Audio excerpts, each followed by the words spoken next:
Although he's many things as a character, the Joker is well known for committing elaborate crimes. Whether the goal is to taunt people chasing him, reveal something about his targets, or just make a spectacle. This has been a core part of the character since his creation, and is part of what makes the Joker such an engaging figure. I'm Matchstick, and I'm giving a writer's analysis of Batman's world. Now, there is a long history of real-life crimes that have involved a criminal making statements or taunting the police. On the one hand, there have been multiple serial killers that have supposedly sent letters to law enforcement or the press.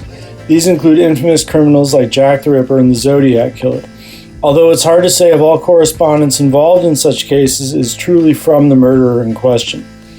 Then we have terrorism, which, even if it has a valid point to make, definitely uses crime to make that point. In addition, we have things like scientific war crimes, which can be broken down as making people do things they don't want to do for the sake of experiments. That stuff can get real nasty, so I'll leave that there, but my point is, in addition to being a guy dressing up like a clown and making bad jokes, the Joker is also part terrorist, taunts law enforcement, and engages in non-consensual experiments, usually psychological. It's a pretty potent brew for a fictional character, a lot to live up to, but over the years, the Joker has proven himself to be all those things and more. In fact, I think the Joker works so well as a character because he has all those bags to pull from.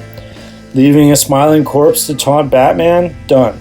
Killing someone famous to make a dumb joke? Absolutely. Kidnapping people to test their morals? That's old material.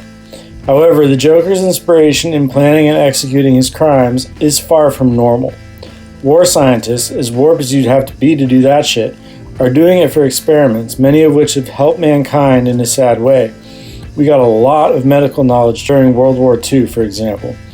Terrorists, in most cases, are kidnapping or assassinating for some sort of cause, with the message an intrinsic part of the crime. I'd say the Joker's inspiration is closer to a serial killer's, which in my understanding is oftentimes them just pushing the limits of what they can get away with. Although you do get people that think they're killing to prevent earthquakes. But even so, that's not quite it. As I've said before, the Batman universe is what any creator wants it to be, so this doesn't necessarily apply to the Joker's crimes across the board, but it seems like much of his inspiration comes from abstract takes on bigger picture issues. He'll try and prove a point with a crime, often a blunt and deadly point, sure, but a point nonetheless. In this way, he's less of a criminal doing crime for crime's sake, and more using crime as a medium for creating art. I came across this when I was writing a villain for my own stuff that was directly inspired by disruptive art, someone that tried to use large-scale crime to make artistic statements about society, and I couldn't get his crimes to shake off a Joker feel. The Joker has really cornered the market in that sense. Yeah, the Riddler might do some wild stuff, but you know when it's a Joker crime, even if he's not obviously the perpetrator. It's just a vibe. Feel free to comment if you have something to say, and don't forget to hit the like button if you got this far.